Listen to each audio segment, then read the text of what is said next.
ছাত্রলীগের গুন্ডারা সুমন ভাইকে এখন ফুল দিয়ে বরণ করে দিচ্ছেন বিশিষ্ট আইনজীবী, বিশিষ্ট সমাজসেবক, আপনাদের শ্রীপুরের কৃতি সন্তান কমিটিগুলো সুশৃঙ্খলভাবে সুন্দরভাবে ন্যায়নিষ্ঠভাবে যেতে হয় সেদিকে আপনারা লক্ষ্য রাখার সহযোগিতা করবেন এবং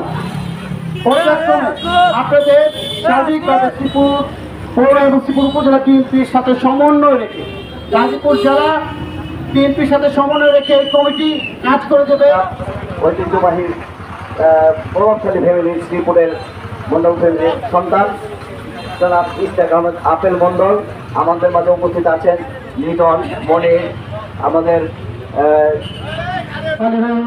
এবছর আমাদের মাঝে বক্তব্য নিয়ে আসলেন গাজীপুর জেলা শহীদিয়া প্রতিমা দলের নবগঠিত আহ্বায়ক, নবগঠিত সভাপতি সাইদুল ইসলাম সুমন ভাই, আমাদের বিশিষ্ট সমাজসেবক সাবেক ছাত্রনেতা জনাব সিদ্দিক ভাই, আরো উপস্থিত আছে সাবেক ছাত্রনেতা জুয়েল, আরো দূর হেঁটে আসছেন।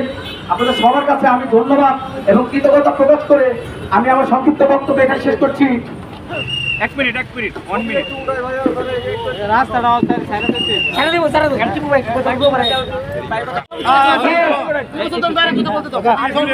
আমাদের মাঝে এখন বক্তব্য নিয়ে আসছেন আমাদের শ্রীপুরের কৃতি সন্তান সাবেক ছাত্র নেতা শ্রীপুর প্রেস ক্লাবের সভাপতি,